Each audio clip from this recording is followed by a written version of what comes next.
Good morning, everyone.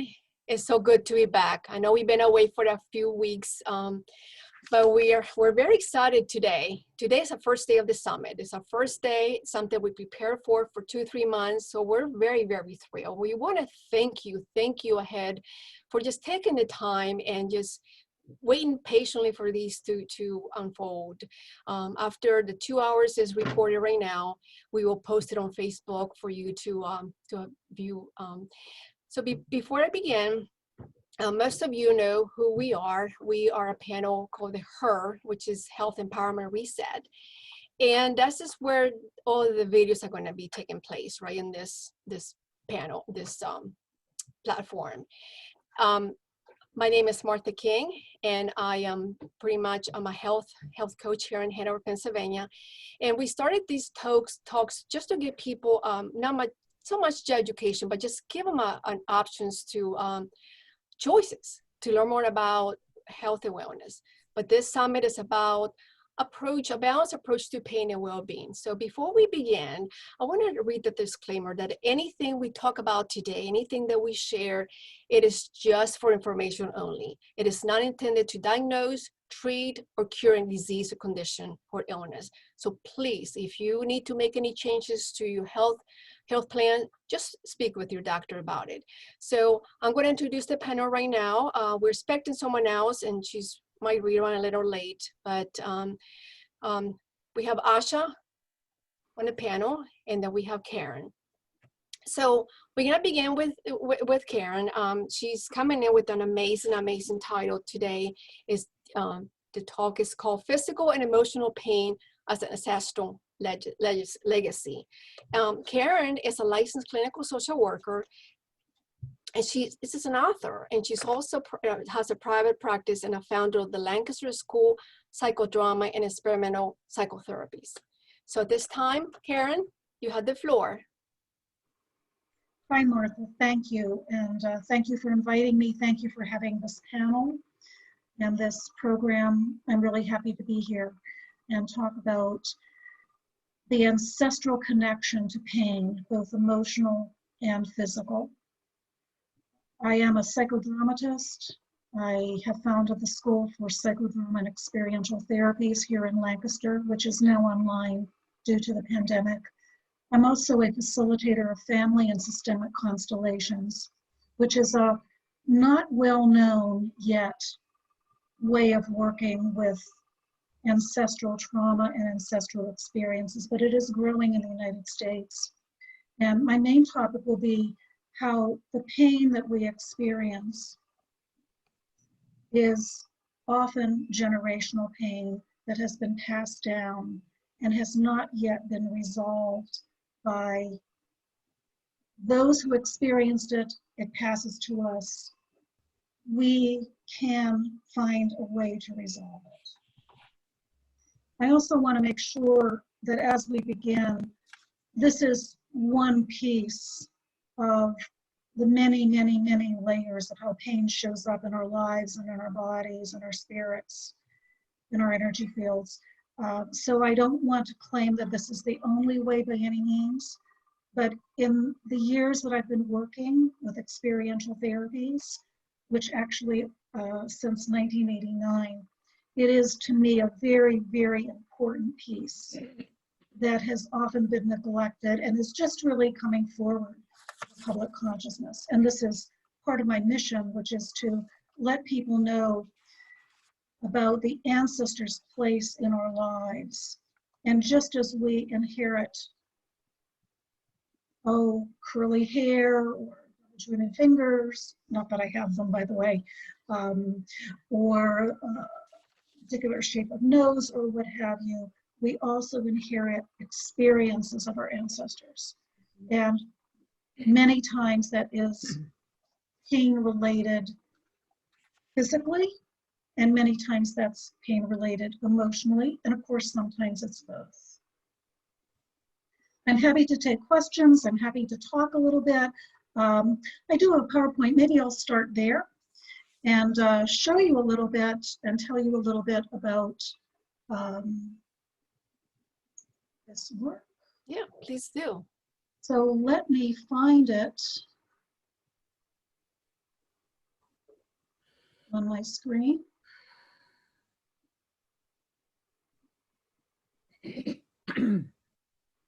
And so, as you can see, my title is Physical and Emotional Pain as an Ancestral Legacy. And there are some of my credentials, but I think those have been talked about. So I'm happy to move on. So when I talk about family constellations, it's a relatively new therapy and healing process. I'm sorry, Karen. We don't see the slide yet. Oh, you don't? No, we just see your menu of your files. Okay, I will look for it. Right below it says the PowerPoint. The mouse is just at the PDF. There. Okay. No, I will try again. Let me see if I can't do that. I will. Okay. Okay. Can you see it now? Now we're back to pretty much where you have your files. Okay, then I will just talk about it, and people can. Yeah, the second one. If you okay, sounds good. I'll just talk, and people can ask to receive the files. Yeah, sounds good. And that will be fine. So when we talk about family constellations, we are talking about a new therapy and healing process coming out of Germany. By new, it's really about 30 years old, but it is new to many people. It's quite popular in Europe and Russia and very popular in Latin America. And for the last, perhaps 10 or 15 years, it's been slowly coming to the United States. And that there is a training for this very involved kind of therapy. And it was developed by a man named Bert Hellinger, a Roman Catholic priest who then became a therapist. And he created this process by working and understanding indigenous culture, and understanding that in indigenous cultures, particularly in South Africa, where he lived for a while as a missionary, that great attention is paid to the ancestors as well as great respect. And he became very interested in these traditions and this kind of ancestor reverence, and eventually designed a more modern program, a more modern method that could delve into people's ancestral histories and to find ways to resolve what had not been resolved. Through experiential methods, they involve rituals, they involve healing sentences, and so forth. I'm not going to be talking specifically about the method of constellation today, nor will I do one today, because it's actually a very complicated kind of thing. However, we can extract many of the pieces of philosophy into our own lives very simply and use it for our benefit. I certainly have, and the people I've worked with throughout the years, and also the people I work to train, helping professionals and so forth, can certainly learn these things and take value from these prospects. So I want to start by telling you a story called My Father's Feet. And it is not my own father, it is the story of a colleague of mine, Michael Reddy, who lives actually in Eastern Pennsylvania, who wrote a book and told the story. It is a public story to tell. The book is Health, Happiness, and Family Constellations. And he talks about this work. There are many books out now. I've actually written a couple as well. But in this story, and it's quite a startling, amazing story, he talks about having at some point severe and constant pain in his feet. He goes to a traditional allopathic doctor, and he is diagnosed with neuropathy. Sensory neuropathy, I believe, was the name of the diagnosis. He goes on to try many procedures and many methods, everything from acupuncture to supplements to creams to meditation to all kinds of ways of working to find relief in his feet. And some of these things work for a while, but the pain comes back. Some of these things don't work at all. And he is just really not at all sure what to do or how to handle his pain. At some point, he is invited to investigate this method called Family Constellations, which I mentioned earlier, developed by Brennan. And he's pretty desperate, and he's open. So he decides to go to a session. In this session, in the actual sessions, a group of people come together, and a group of people agree to collaborate to sense the energy around a certain problem that the person brings to the group. There are many ways of doing it, but this is the classic way.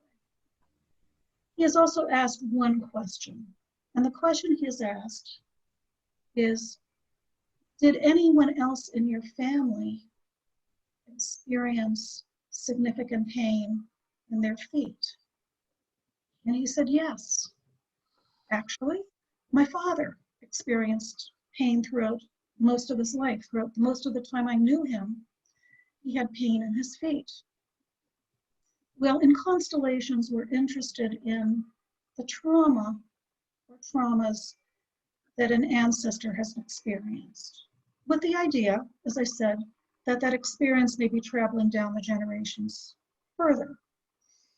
In his father's case, the father served in World War II in the Philippines, I believe, and was injured during combat in, you can guess this, right? In his feet. So this was a war injury that his father suffered, came home, throughout his life, experienced this problem, this health problem. And at one point, obviously, it appeared to transfer down to the next generation, to my friend and colleague Michael, to his own feet. In the process of working in this group and in this session, my friend was able to identify and acknowledge the father's pain. He was able to identify and acknowledge the suffering that happened in the battle itself, and ultimately in the war, in World War II. There were given healing sentences, some very small and simple rituals. And by the end of the session, my friend was already experiencing significant relief. Later, when he returned home after a few weeks, the pain reduced even more. And I find this a significant story. Wow. And for me, it is one of the most important parts of what is often missing in traditional Western medicine. There are, and I said there are a growing number of people interested in this kind of work, treating both physical pain and emotional pain. Because I'm a psychotherapist, I of course have worked with people experiencing depression, anxiety, and other kinds of situations, which they have many times found relief from, and some physical issues as well. Mm-hmm. So I offer that story first to share that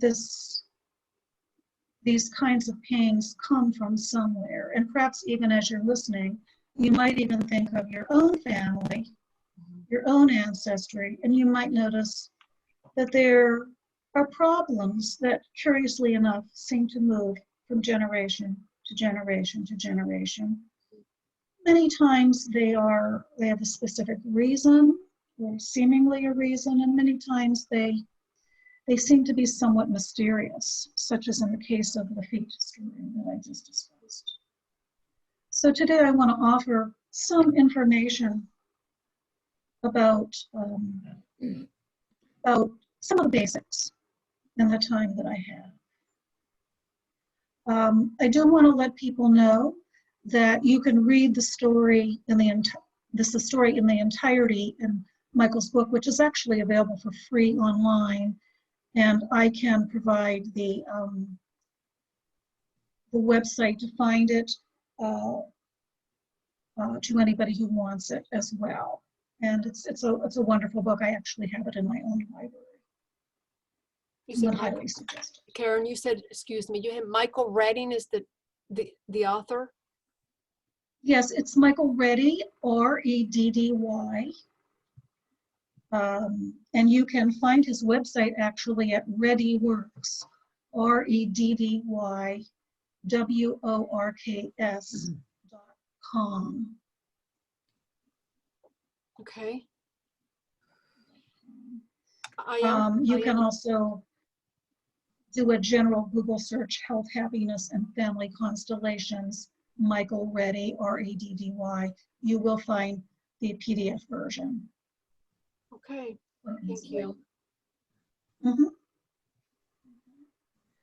So I want to talk a little bit about the basics that Bert Hellinger identified early on. This is, of course, more than 30 years ago as part of his life's work, and how he identifies what passes down from one family in one generation to another family of another generation.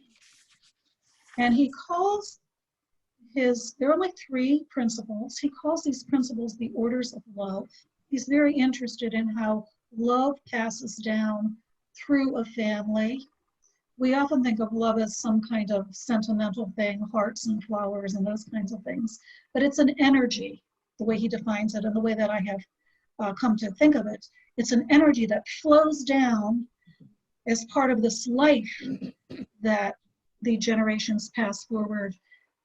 But sometimes the love doesn't flow so well. Many of us have experienced this, right?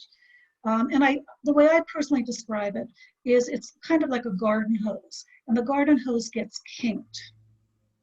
And of course, maybe some water travels down, or maybe hardly any at all. And then we look for the place where it's kinked, and of course, unkink it, letting the water flow. This is the same principle in this particular kind of ancestral healing work. We look for the trauma, we look for what happened that is out of order, we work to let the flow resume in a more healthful, open, lively way, and that is called healing in this model. So Bert Hellinger devised these orders of love based on many, many, many observations for many, many years about working with families. I should say that he originally started doing this work with descendants of the Holocaust. These included descendants of the Nazis and descendants of the Holocaust, anyone in Europe who experienced the Holocaust, including, of course, Jewish survivors of the Holocaust. The work is fascinating. As years passed, it became apparent that practically anyone willing and open to this very unusual method could actually receive healing, health, wellness, greater balance, greater sense of understanding of where they come from and how to move forward. So he titles his principles the orders of love. There are just 3 of them, and they're very simple. And so the first one is that everyone belongs to a family, meaning that if this person was born into your family, or actually yet unborn, if this person is living, if this person is dead, if this person is nice, if this person is not nice, they all belong to this family. And of course, we may notice in our families where, some people are forgotten, or they are in some way shunned or on the outs or whatever. So people who are in the family as well as people who are introduced by marriage or in some other ways as well, everyone belongs. There's a family where some people do not belong, have been forgotten, have been discounted, have not been mourned, have not been acknowledged. There are problems in the family and with future generations. Karen, I have a question, if I may. Right now, you're I talking love about, questions. right now, just based what you just said about the generation, the families. What would you say when there are siblings or families where they just don't seem to be able to coordinate things themselves, and there's just so much hatred among themselves? They're just this like toxic environment, even though they're siblings. I mean, they're same blood, or you know, and I know things can happen. I mean, the trauma can do that. I mean, sometimes a death in the families, I've seen that happen where siblings been so synchronized together, just so glued to each other, and then maybe a mother passes on, and the whole thing just completely falls apart, and it remains there the rest of their lives. And there's just not a, you know, there's no synchronization among them anymore. There's no harmony anymore in the family, and it's just like it remains there for life. Mm-hmm. What would you say about that? So doesn't that happen a lot in many families? And I would say that there's probably a number of reasons on how those dynamics and relationships end up taking place. From the ancestral viewpoint, I would be really interested in looking at the previous generation and even the generation before that to find out, in the previous generations, was there also conflict among siblings? Mm-hmm. And would look to trace it as far back as possible. And sometimes there's more information in the family than in others. But then also to notice what traumas happened in the family itself that may be yet unacknowledged, that are creating that problem in the current day family. Let me see how much time we have. I can save. So I can give you an example, a very quick example of a client, which I've written about, and I keep it very, very anonymous, but I'm thinking of a mother with 3 children, and she brings her son to me. This is a number of years ago when I was doing more therapy than I am now. She brings her son to my office. The son's like 13. He's kind of argumentative at home. He doesn't take out the trash.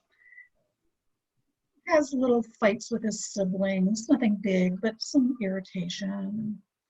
And so she wants him to get therapy. The son, who's 13, wants nothing to do with it, of course. And he came a second time because I asked him to, and then he didn't want to have anything to do with therapy. So I told him he didn't have to when I sent him home, which surprised him greatly, right? I asked the mother to come to my group. And so I had representatives, people representing her 3 children. The son was the youngest of them. It came out as we looked at her own history, that in addition to the 3 births, there was one other pregnancy that ended in miscarriage.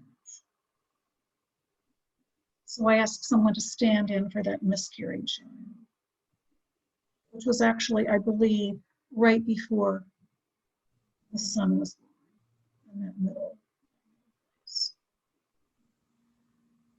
This was very powerful for the mother to visually see and experience the miscarried child in physical form with another group member standing in.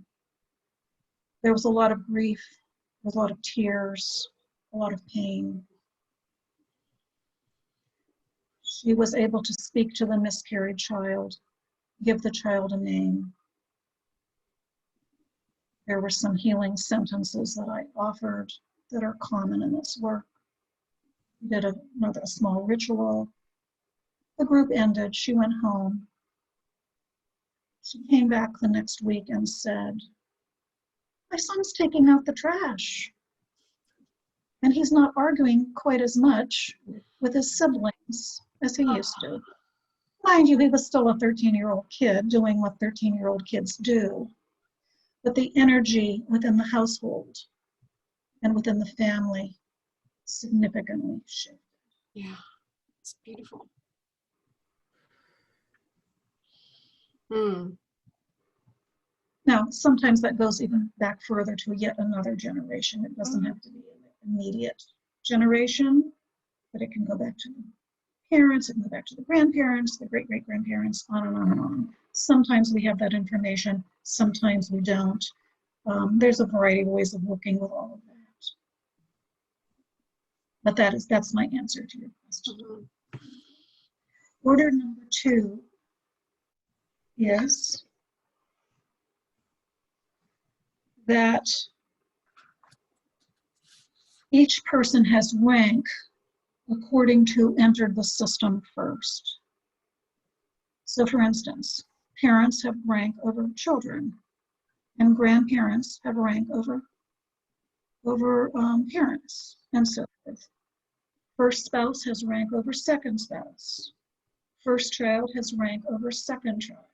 It's not better, it's not worse. It's simply acknowledging who came first, who came second, and who came third. The story that I just shared with you about the missing child is a really great example of that, because it's about the boy, the original 13-year-old boy who originally was pushed in to come by his mom, was not in the right order. He was considered third, when in reality, he was fourth. Mm-hmm. He was fourth. So he was fourth. He was the third, in the mother's eyes, until the session, he was the third child. After the session, she realized that he was the fourth child. Mm. So rank becomes really important. This is important in a family where there are miscarriages, abortions, adoptions, where maybe one member of the family disappears or is in some way considered the black sheep, or sometimes when one of the line of the siblings is mentally challenged, so sometimes not truly included in the family line. That's with the siblings, of course. Sometimes there's a previous marriage where the previous wife or spouse or partner was not or is not acknowledged, and therefore maybe the previous children from that marriage or partnership are not acknowledged. Mm-hmm. So the rank becomes really, really important, and it's necessary to recognize that in the family and to fix it and change it if it needs to be, and it will work better in the family. Mm-hmm. And then order number 3, and really I've been talking about this all along, I like to end last with this one because this is also fits in what I've been saying, is what is not resolved in a past generation will show up in a future generation. So Michael's story, the story that he calls My Father's Feet, is a really good example of that, where, yes, the father was injured during wartime, and did the father really, really address the grief, the loss, the pain of the war experience? Likely not. Many veterans, and I've worked with veterans over the years on other topics, many veterans just say, I put it aside. I'm back now. I'm back from war now. I'm not going to look at it. But of course, it stays in a body on a number of levels. It stays in the energy field on a number of levels. Mm-hmm. Of course, it's present and there. And so we in the next generation have the choice, and it is a choice. Some people choose not to. We have a choice to look and see what might need to be resolved that might give us relief in our current day situation.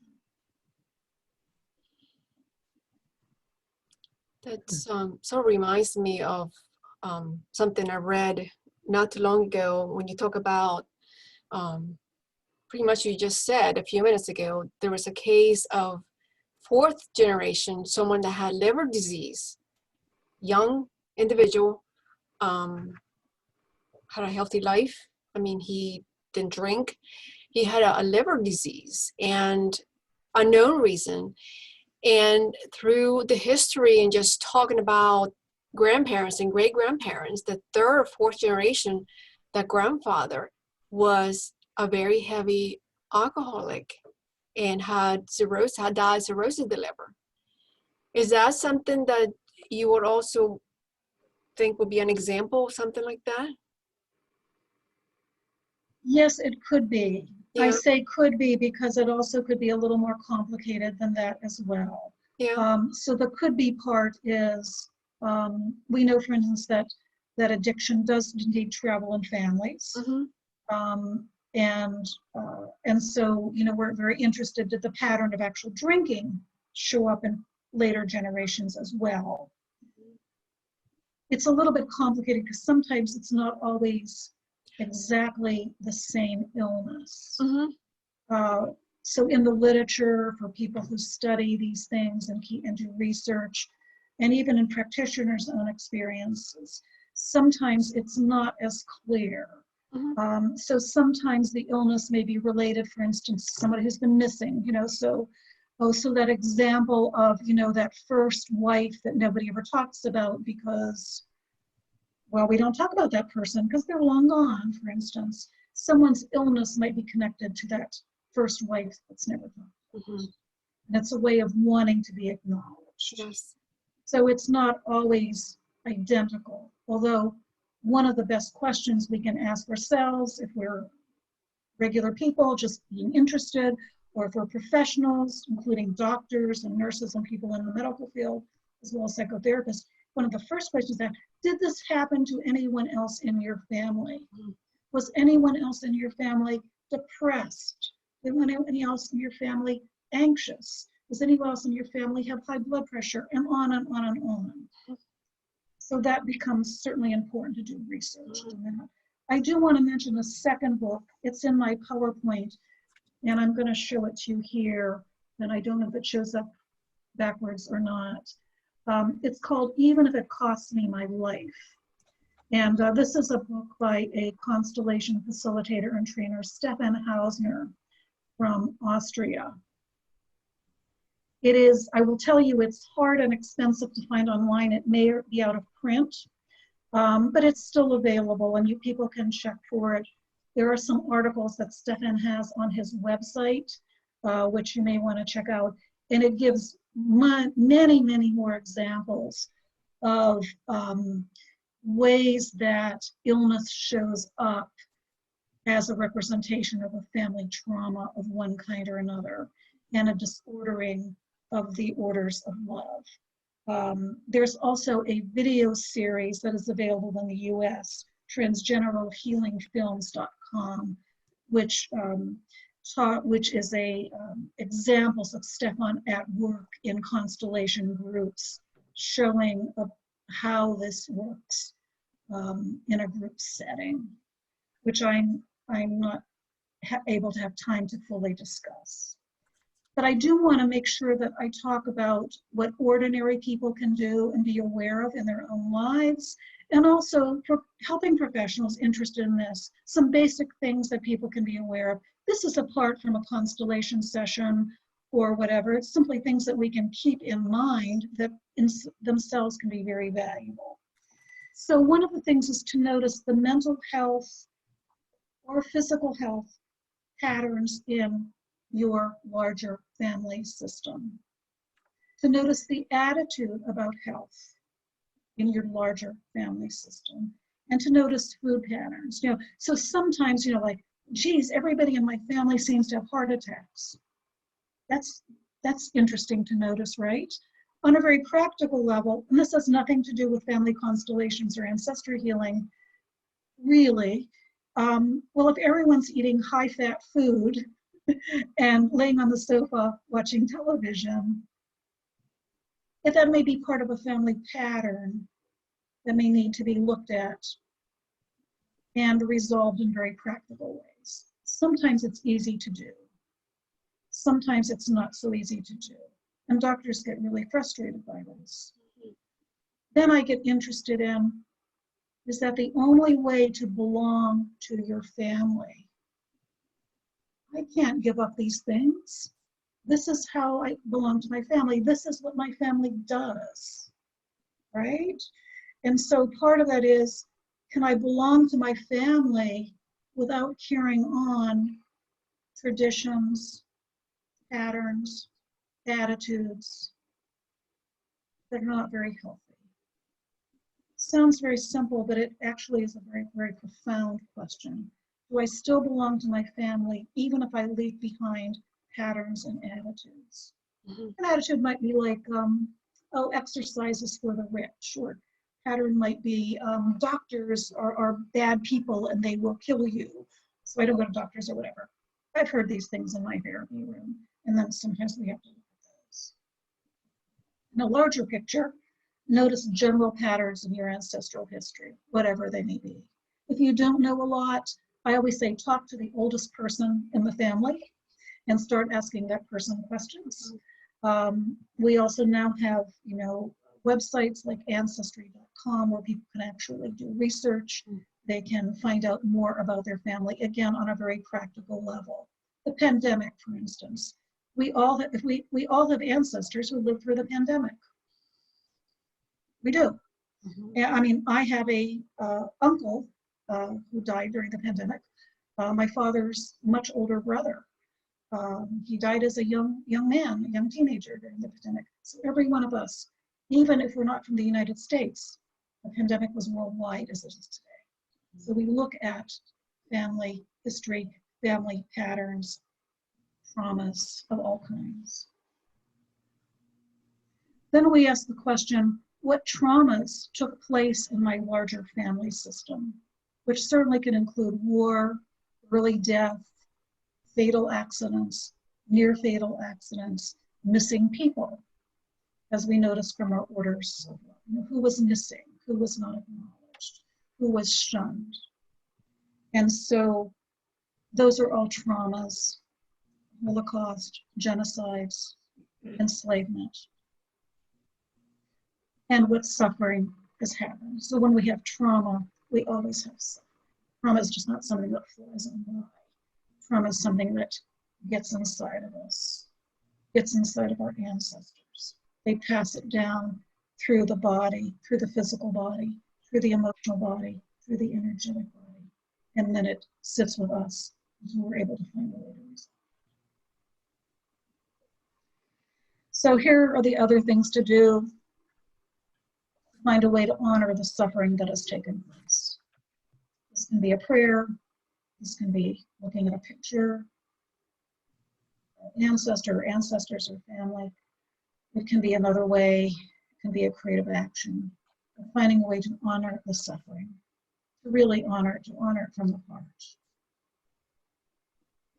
To notice if you can stay connected to the family and give up the suffering of the family. Many times we feel like we have to carry the burdens of the family onward too. Can I put down the burden? Can I leave it with them? Can I still belong as a family member? Be creative. I mentioned altars, prayers, drawing, rituals to release ancestral pain. And finally, and this is very important, looks very simple, sounds very simple, but to thank the ancestors for your life.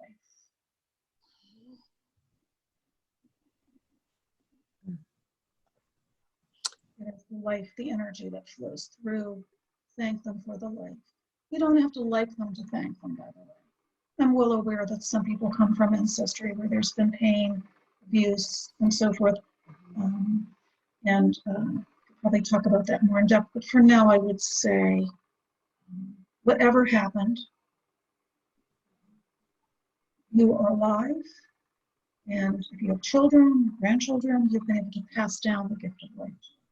So you can thank them for life, even if there were painful things that you did not like, caused you pain as well. So I don't know if we have time for a question or two or not, but I'm happy to. Yeah, we do a few. I want to add one more thing I thought of. I think a lot of limiting beliefs that people have pretty much grew up with. I think a lot of them, they become obstacles, for people sometimes to let go of pain, any emotional pain. Since we're talking about that right now, I think that can be an obstacle for healing as well. So just in one sentence, what would you say to everyone out there? What would you say that intergenerational trauma is, in one word, in one sentence? Intergenerational trauma is extreme pain that is passed from one generation to the next. Sometimes it's conscious, in terms of a grandmother dying, a person dying tragically, someone who suffered in war, in the Holocaust, in enslavement, or in another way. And sometimes it's unconscious, where we don't exactly know what it is, but we feel it in our bodies. And I should say, we all carry ancestral pain. Some of us perhaps more than others. And in fact, our country carries ancestral pain as well. Sure. As a country. Yeah. So what would you say this very important for us to be aware, besides that is a way of healing, recognizing that. So what would you say the level of importance to know what it is? I think that if I understand your question right, and please tell me if I don't, it's so important for us to acknowledge whatever it is that has happened, whether it's in our immediate family, in our larger family system, and ultimately in our country, and ultimately in our world. Acknowledgement is important. And many times it is painful to acknowledge, so we look away. We look away. It feels like we cannot bear to look at it. But the looking and the acknowledgement is the medicine. Oh, yes. And looking means that we will have to feel, of course. Exactly. Just when we surrender ourselves to whatever that is so painful, it's freeing us. It just gives us freedom to be able to move on and acceptance, peace. One more thing I want to add, and I know Asha has two more questions. When you talk about back then about the siblings, I was always recognized as the oldest of the bunch.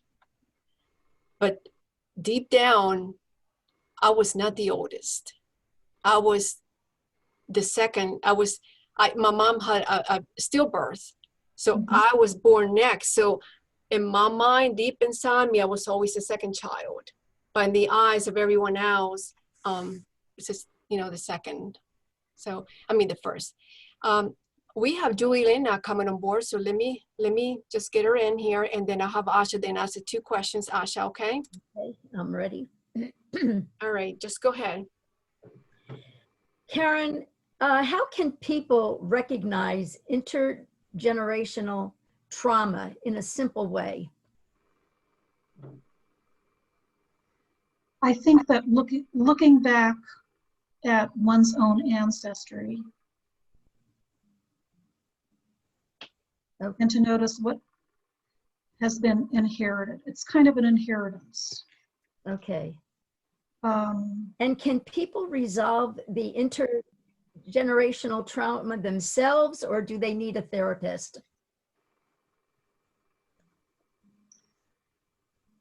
Well, they need if they choose to go the therapy route, they need a therapist who has some understanding of intergenerational trauma. That's actually part of my mission, to train as many therapists and other kinds of healers and helpers and educators to know this. I think that there are lots of ways of healing that don't involve therapy. There are certainly indigenous practices. And I want to really say that indigenous practice should not be looked upon lightly or by people that are not able to offer them legitimately. I think that these people don't have to do family constellations by any means. There's other ways of addressing ancestral pain, and other books and other kinds of methods. This happens to be the one that I have been trained in. Many times that might be energetic work. It might be indigenous ritual run by people that know what they're doing. It might be people doing their own work. I often suggest to my clients, and sometimes not to my clients, to create a family altar where they, in their own home, where they recognize and honor and sit with the pain of the family and find ways to work through it imaginatively. Yeah, there are many It ways. reminds me so much when you're talking of indigenous people have always looked into 7 generations. Will this be helpful in the future for 7 generations, or in the past, has it been helpful? I love that phrase, the 7 generations. And I've seen a pin that you wear on your lapel that says, "Be a good ancestor now." And I think it is very important for parents or people planning to be parents to recognize that what they do, even before their children are born, and certainly after their children come to this planet, have a great impact for generations to come. And I say that not to pressure anybody, because sometimes it can be quite anxiety producing to be a parent. But I think that is very important to understand that decisions that a parent makes or decisions that a human being makes will indeed affect future generations on many levels, including in their own family. And many times we look at, wanting to provide the best for our children, the best education, or the best music lessons, or the best whatever, all of which is fine. But to have parents really, really notice on a very deep level what they are passing to their child, physically and emotionally and spiritually and energetically. So true. I know we're getting here at the end. We're so happy to see Julie Lynn join us. So we're very, very excited about, Karen just covered just an amazing topic that people not aware of, or they know very little of. And so, Karen, do you just want to tell everyone, about quickly where you at in terms of, how you do your services and, your website, your email address, anything you want to provide out there? We will have that information as well after the recording, underneath the posting. But I just want everybody to hear what, how you want people to reach out to you. Yes, I have a website. It's called realtruekaren.com, REALTRUE, Karen, my name.com. I offer an email newsletter for anyone who's interested, and they can sign up there on my website. I am working right now mostly with professionals, providing training, supervision, and so forth. I do have one personal growth group available, where we do some kinds of ancestral work as well as many other things. And let me see, I'm on Facebook, I'm on Instagram, and people can find me there as well.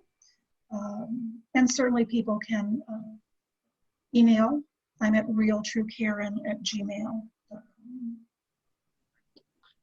Thank you, Karen. We'll have that below our, after we post, you know, the video. And I think, trying to think, yeah. So anyway, just real quick, we just want to, you know, begin with Asha, our next speaker. Just anything, Asha, you want to, one more question or comment you want to have for Karen? You have Well, I loved Karen's talk, and I am familiar with the Hellinger work. I have a great respect for it. It's wonderful to really have someone local that is well versed in this, because it is important work. Even if it isn't well known, it is very important. Yeah, I do want to say real quick, I witnessed Karen's work. She did several workshops in the state level several times in Harrisburg, and that was, you know, using people around us and creating a whole family dynamic and just bringing healing trauma just within us. I mean, we were just strangers coming together, and she selected us, and we were on stage and just doing a whole case. It was just amazing. It was just amazing. So I seen her work live as well. So, well, Karen, we want to thank you for your time. We want to thank you for just, you know, just taking the time just to share this to the world. And we look forward to having you on board, you know, our next one sometime in the spring. So we haven't decided what it's going to be, but I do want to thank you. So, all right. So we're going to move on to our next one. Our next speaker with the title, The Secret to Dissolving Anxiety for, no, I'm sorry, I'm jumping ahead, forgive me. Preventing Early Childhood Energy Wounding. And we have, everybody knows Asha now. We've been doing a lot of talks the past 3 months through our, the Tuesday talks, what we call. And so she's done several talks, so we're excited to hear about this one. So Asha, you want to take over? Okay, Martha, I'm really excited to be here. A little nervous, but that's okay. It goes with the territory. I think we are. Anyway, I'll begin my talk. And the question is, have people said to themselves, if I only knew what was happening, I would have changed things. I would have done things differently. I've said that many times to myself. Now, the energy work that I'm trained in works on the physical, mental, emotional, and spiritual levels of our being. But the focus of this talk will be more on the emotional and mental, spiritual levels. It's about things we do to our children that we do because we don't understand what can happen on energetic levels. We actually create future pain in the life of those we love. And the things that I'm going to talk about have happened to all of us. There are energetic woundings, and they're actually woundings of the soul. Now, they can happen through physical injuries, emotional pain, or psychological traumas. And when this happens, there's distortions that take place. They take place in the energy field, and depending on the circumstances, they can create a huge amount of damage in an adult person's life experience. Now, with all these traumas, what happens is they get buried deep within our subconscious. And also, we choose not to remember hurtful events. But these will continue to play out in our lives, and the older we get, the pattern keeps coming back. And they can appear in people's lives as maybe they're easily offended, maybe they fear change or loss, or maybe they have a fear about humiliation, deep humiliation, heartaches, bitterness. They may be depressed, And last, they may have great inferiority complexes. In our lifetime, we will experience many challenges, and we must realize that we are co-creators of our life experiences. So it's important to have a deeper understanding of the possibilities that can play out as we grow in our life experiences. So I have 5 examples here of traumas that can happen in our life experience. These are energetic woundings, and they can happen at any age.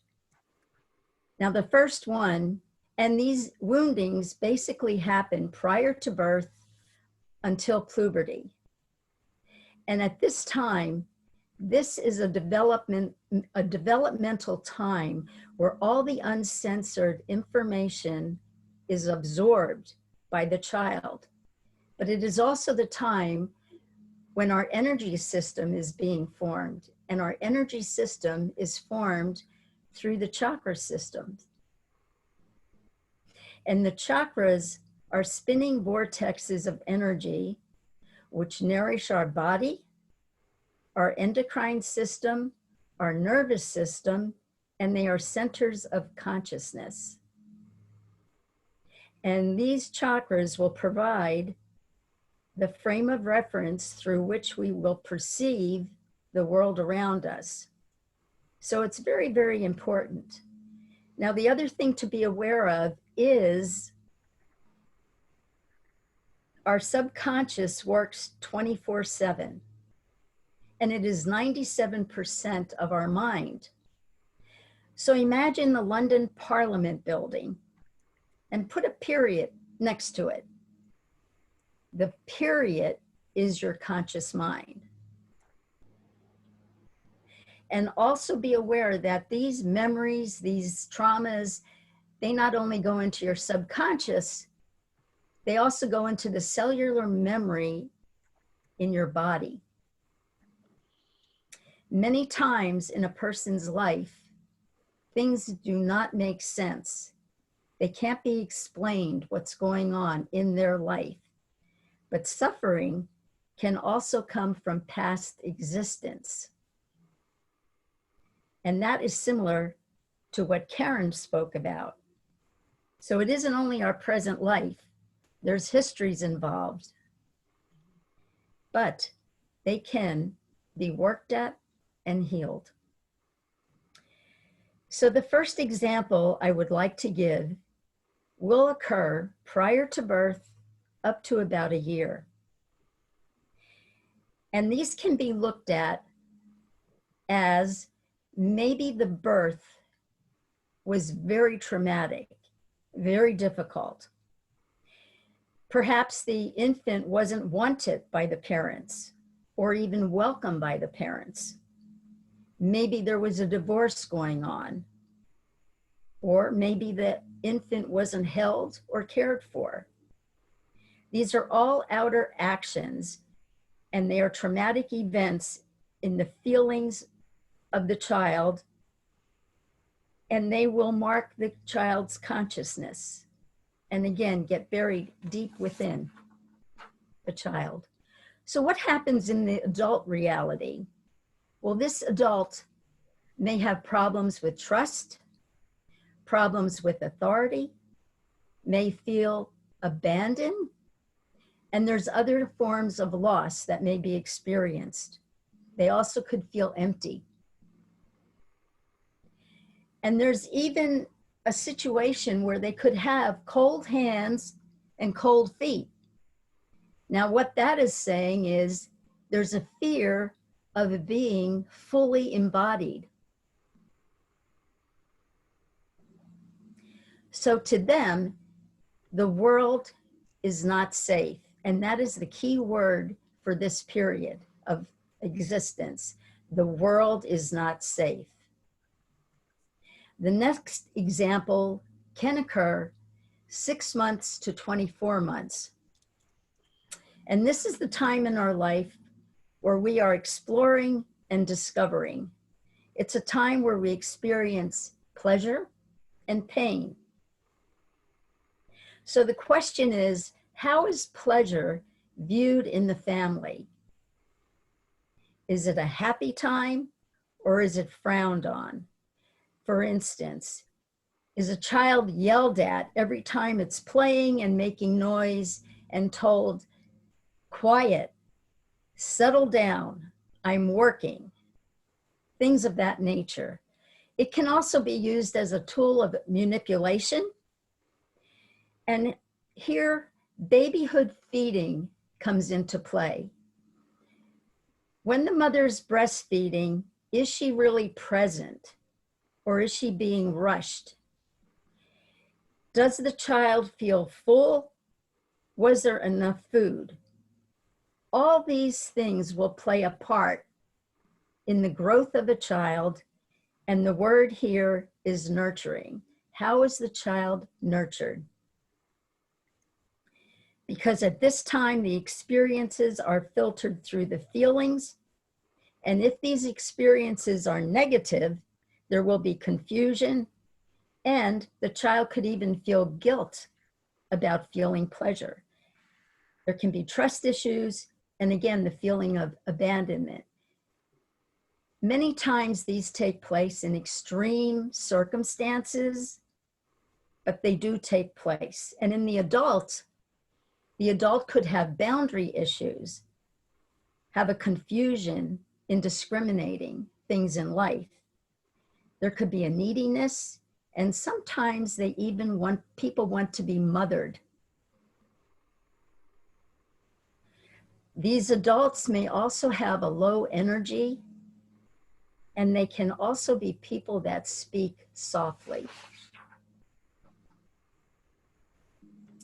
Many things can happen at this time of our life. So the next experience can happen 18 months to 4 years. And this is the time where a betrayal will happen. Something or someone, something happens to this child, and the child can experience deep humiliation or shame. Things that may be funny for a family can be deeply hurtful to a child. With the betrayal of a child, the child becomes unsure of himself. And the child may say, I will never let this happen to me again. A child could be forced to grow up too fast, assuming responsibilities. This is another thing that can happen. And a child could be used or controlled. Now, to the adult, that person, he will like to control. He will like to dictate to people. So now he's in control, and unpleasant things will not happen to him. These people can be seductive. They can be charming. They have an idealized picture of themselves, and they do not like to accept blame. Life is seen as a battleground. These are powerful things that happen to us. And again, these are things that we forget about.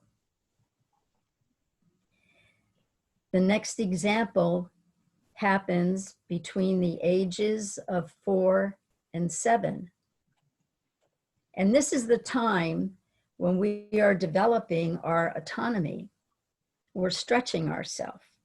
We're trying to understand, and something happens. We experience control. We may be forced to do things that we do not want to do. We could be born into a family of domination. Maybe we're forced regarding eating. For example, eat your dinner or go to your room. Stop playing with your food, things of that nature. They even could be forced with bathroom habits. Hurry up, go to the bathroom. I have to go. We're going to work. We're going to church. Just hurry up. You always fool around. Well, if these patterns, these statements are constant, a pattern will develop in the child. And it will show up later on in life. There's another thing that can happen here. Parents sometimes take part of the creation of a child. For instance, if a child does a painting, a picture, and the child is happy about this, he's proud, but the parent comes in and starts showing someone and telling them about this. They say, look at this picture Johnny did, but look at the way he made the colors and the forms and things of that nature. They are basically taking credit for that picture in the eyes of the child. It even goes so far as sometimes parents finish statements of a child. So what's the result here? The child will see self-expression as dangerous. The adult will grow up with fears of invasion and fears of control. But deep down inside, this person is very angry. He may be a teaser, he may be a whiner, but these are forms of indirect manipulation. He is trying to manipulate the scene. And if he doesn't get his own way, he can go off in a corner and brood, a silent brooder. Again, things like this go on. The final experience occurs up to puberty. In this reality, life is perfect. No one in the family talks about bad things. Therefore, the illusion of perfection is created. The world is perfect. As an adult, these people will continue their perfect world. They will look perfect. They will live in a perfect house. Everything is perfect. But these people are very rigid people. And yet deep inside, they will carry a feeling that they are not good enough. They carry a fear of imperfection. They will always act appropriately instead of being authentic. And with this particular wound, they tend to limit themselves in order to feel safe. It takes a lot of energy to keep perfection going. And yet deep inside, because of this, there's a lack of feeling. There's a frozenness. People of this nature can show a lot of pride. So these are examples that have one thing in common. They generate life-limiting symptoms. They cover over our true essence. They block our creativity. And we never know how magnificent we truly are. And this is where transformational healing comes into play. To heal these parts of ourself take work. And they can take a lot of work. It's a process, but it is worth all the effort you put into it. So here are some other examples of woundings, things that are said and what can happen. You're not going out there selling those cookies to the neighbors. If a child hears a statement like that, he may never be able to sell anything, and that includes himself. Another statement is, who do you think you are? And that child may secretly never feel good enough in the world. And every time that person tries to stretch himself, go on a new adventure, explore something, do something different, in his head, he'll hear this voice and it will say, "Who do you think you are?" And the last example is, "My brother and I are a lot alike." Yeah, but your brother has sense. And this is a sample of rewounding. These things can happen anytime in our life, and they're very hurtful, and they're haunting. And it's something we have to truly understand. And if we want to go forward in our life, work on healing it. Karen had talked about the woundings that are transferred through generations. If an ancestor does not handle a situation, a trauma, an issue, a task, someone in the family will have to complete this, will pick it up. And you may already know situations like this. You're just like grandma. You're just like grandpa. Well, there it is. And this again is the Hellinger work. Great work. So let's bring this presentation up to the present time. I've tried to help you understand what past woundings are and how they can play out in your life. Science claims 90% of our physical illnesses, problems, are from emotional baggage. This happens because we unconsciously block any emotional pain. It is as simple as this. Anything we dislike or think of as unpleasant, we move away from. This includes the energy within our cellular makeup. It moves away, it retracts, it closes down. There's a contraction that occurs. Therefore, we have blocked and distorted our energy field. If we could see how we truly look, we would see there is space within us, within our bodies, within matter, which we look at as solid, but that is not true. Now, because the body is really an energy field, you can see how easily it can be distorted. Likewise, this field can be brought back into alignment in order for the body to self-heal. Our bodies are magnificent. Unfortunately, we do not give our bodies enough credit. They are wonderful. So remember your subconscious mind working 24/7.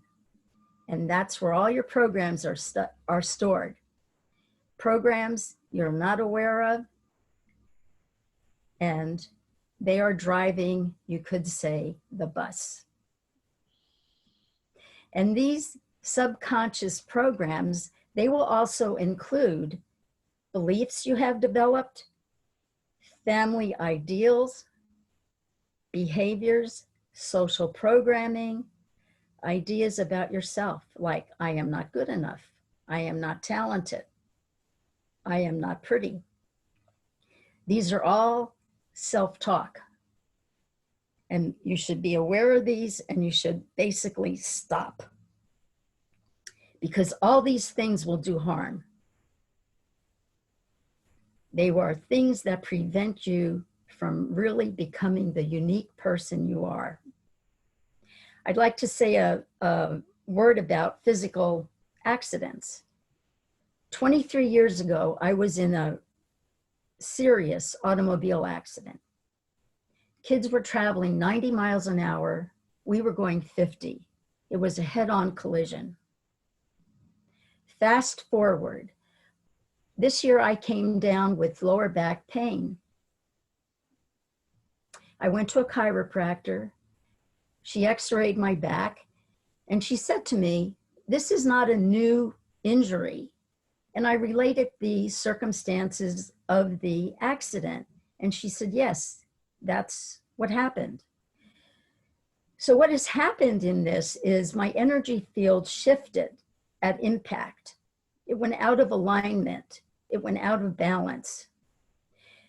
So years later, what happened is I manifested a physical problem. Why? Because my body was not being nourished energetically. And this is very, very important to realize, because if anyone has ever been in a serious automobile accident, or perhaps they've had a terrible fall, it really is something to be considered to get your energy field realigned, rebalanced, restored, because sooner or later, you will manifest a problem. And in the future, energy work, energy medicine will be part of the whole allopathic psychotherapy package. But from my own experience, if I would have known that, believe me, I would have had my field realigned, although I didn't know it at the time. That was 23 years ago. And here's another point that I just discovered. There was a pilot study by the Institute of Noetic Science. And this is a prestigious organization. They had 17 energy modalities, 17 energy practitioners, which included Reiki, Brennan Healing Science, which is my modality, healing touch, polarity balancing, and others. It was a 9-month study. They had 190 people in this study. And the question was, does energy work alleviate pain? The area study was about numbness and tingling in the hand and the fingers, much like carpal tunnel. And the question was, did the pain leave? Did it change? Did it improve? So the healing sessions were 30 minutes, and they measured the results pre, post, and 3 weeks later. So what the results were, the pain had dropped significantly with the healing. And mind you, it's a 30-minute healing.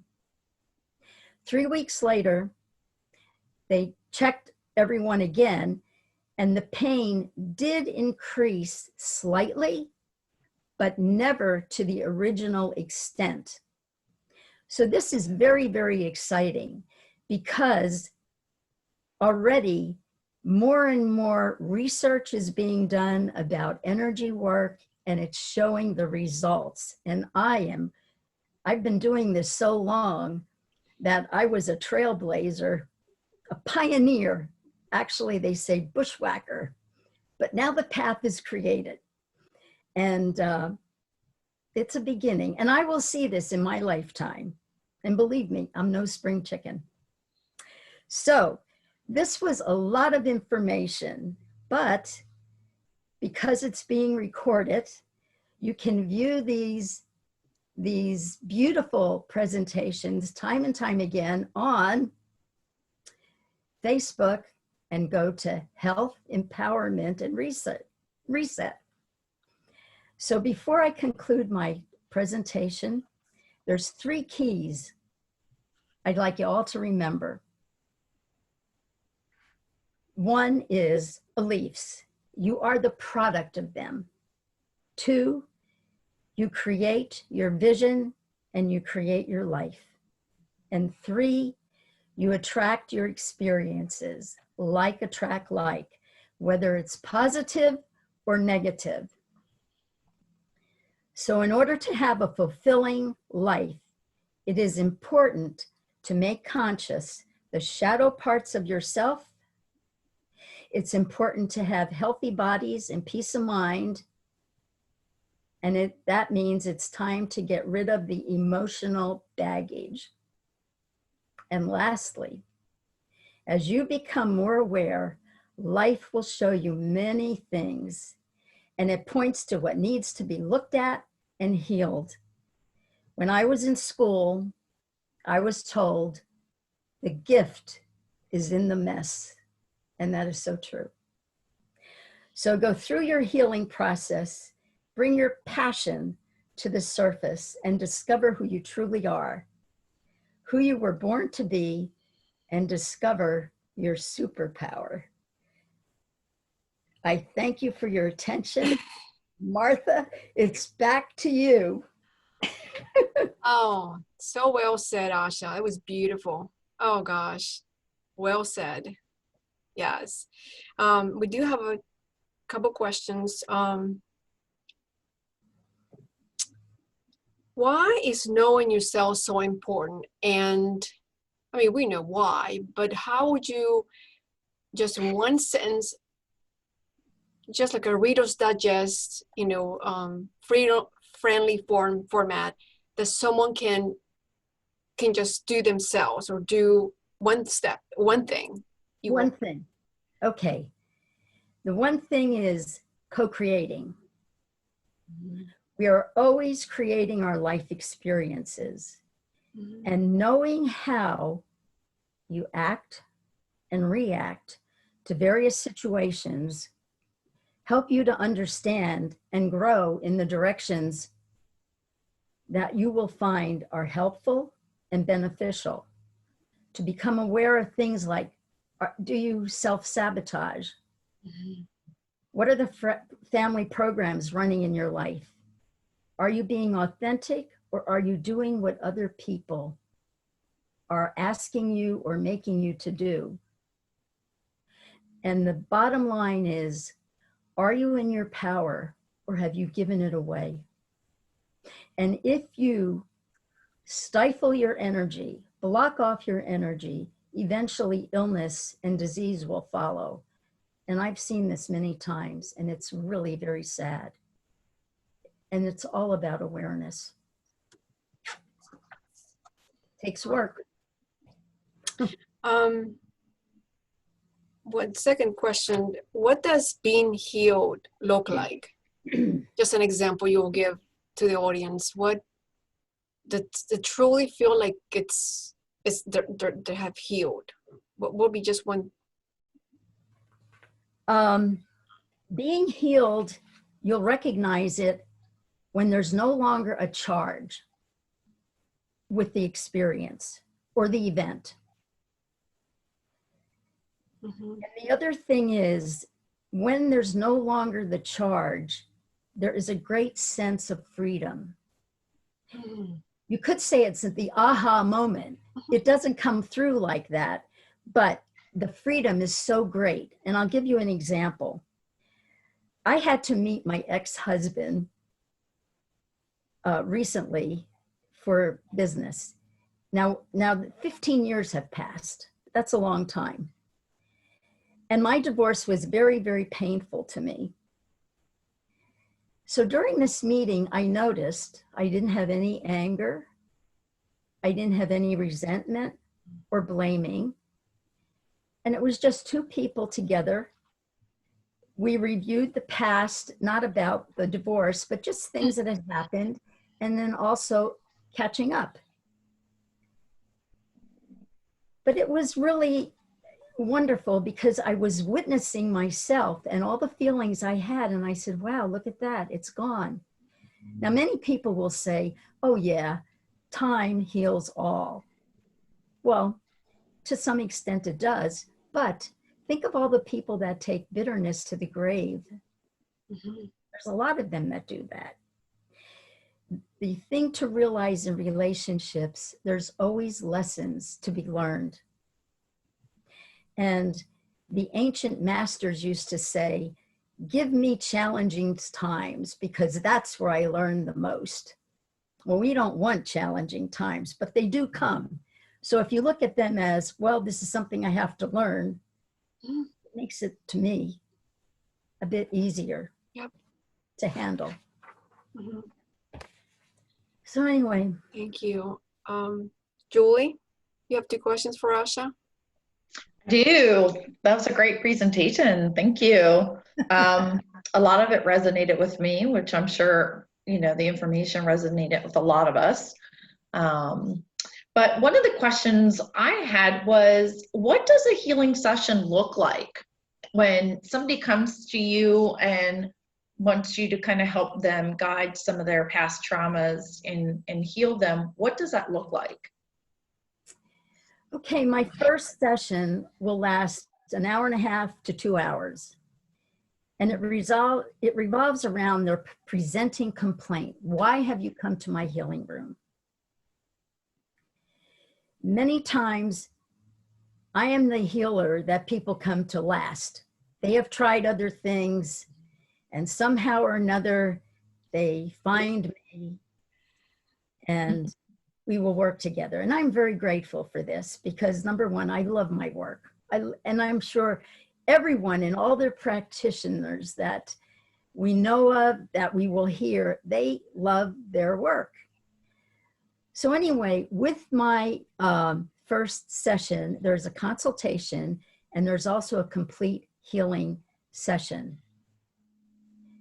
Now, the thing most people may not realize is that clients need more than one session, because if they're looking to say one session, that's really called a fix.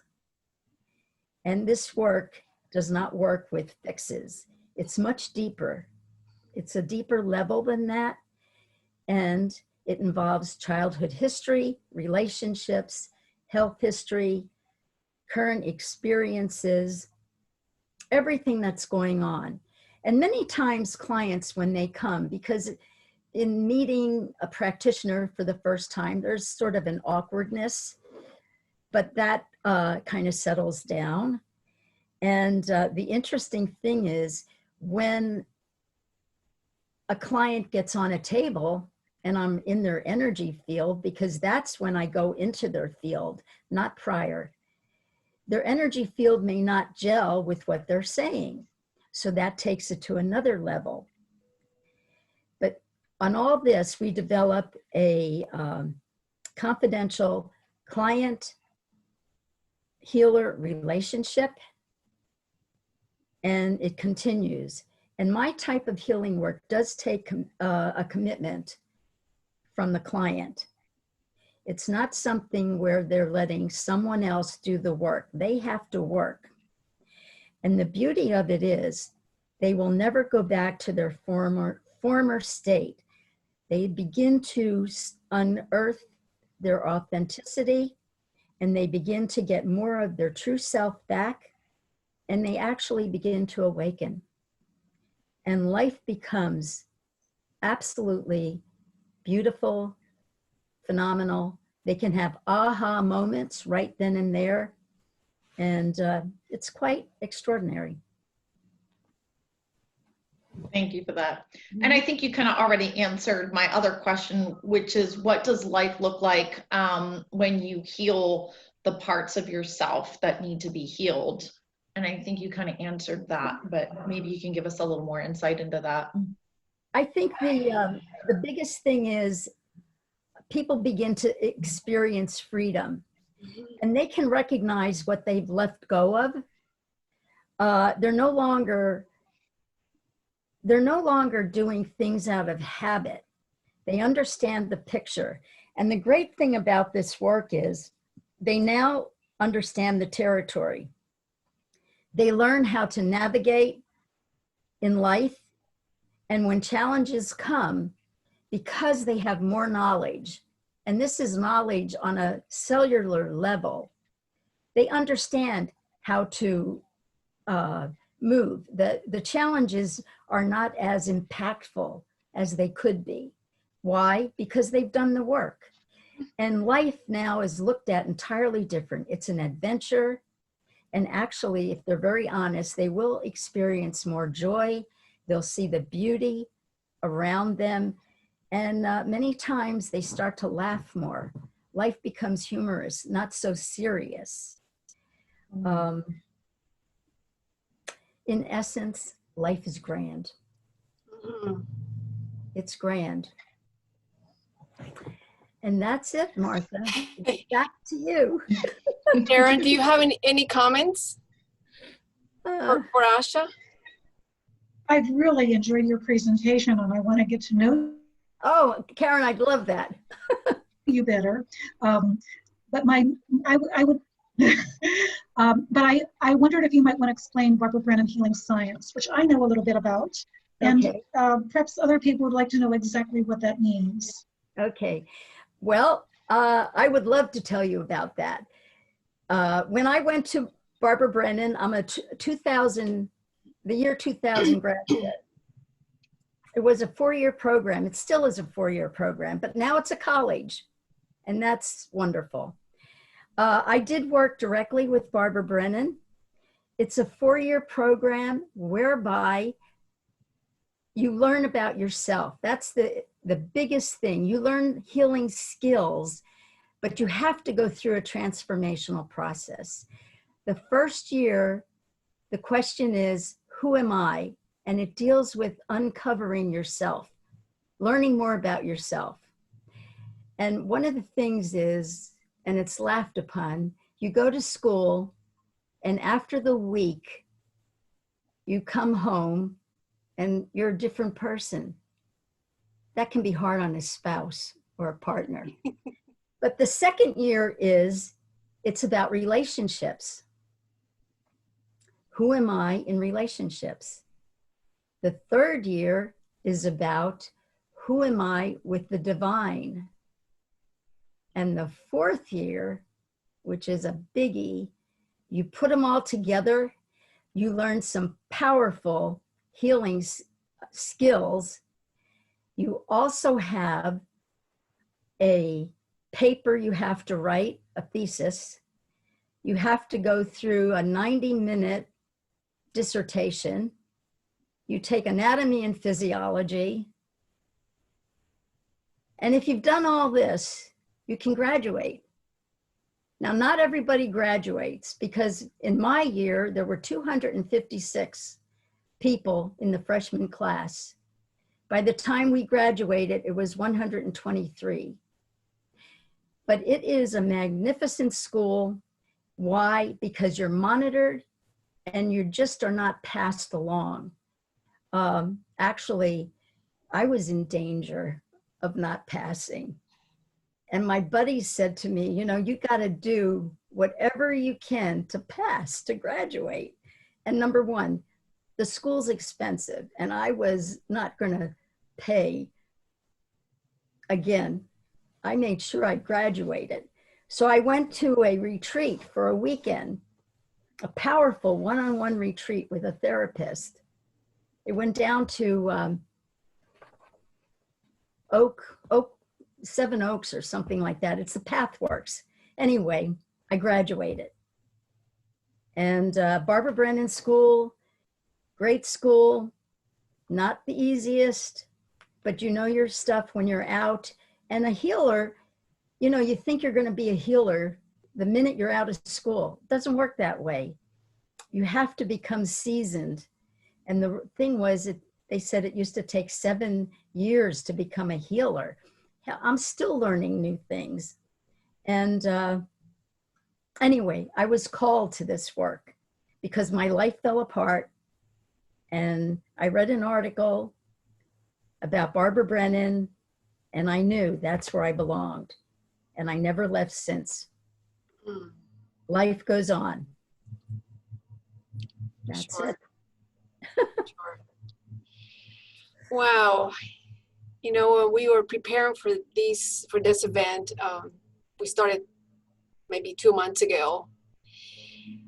As we were handpicking and recruiting people, and they were all gathered in this basket, then I pictured each individual to be blended with each session. And somehow this one was the #1 top. I mean, it's just the way how both of you, Karen and Asha, just your topics, your titles different, but at the end of the day, it's just all blended, just beautiful. Just both of you, outstanding. I'm very, very happy with what just happened right now. The energy between the two of you. And I just hope that everyone out there feels the same way. So, well, I think we're just going to be just about finished here. And I want to thank everyone for being part of this. And as we mentioned before, this is being recorded. And as soon as it's finished recording, we will post that on Facebook, and this is her page where all the recordings will take place. You can watch it as many times as you need to. This is a lot of information, a lot of beneficial information. You know, I took notes. I want to be watching them over and over and taking more notes. It's just a lot of amazing information. And one thing I want to emphasize, when we finish the video, is posted out there, right underneath that post, just submit all the questions. Maybe you have more questions for both of the presenters. Maybe you have some comments. Maybe you want to share something that maybe just elevated you. It just brought you in a different place just from listening to these amazing speakers today. And just post it there. I will have an email address for both of the presenters today that you can want to email to them. Maybe ask for maybe a note, maybe a fact sheet, or maybe a slide or something.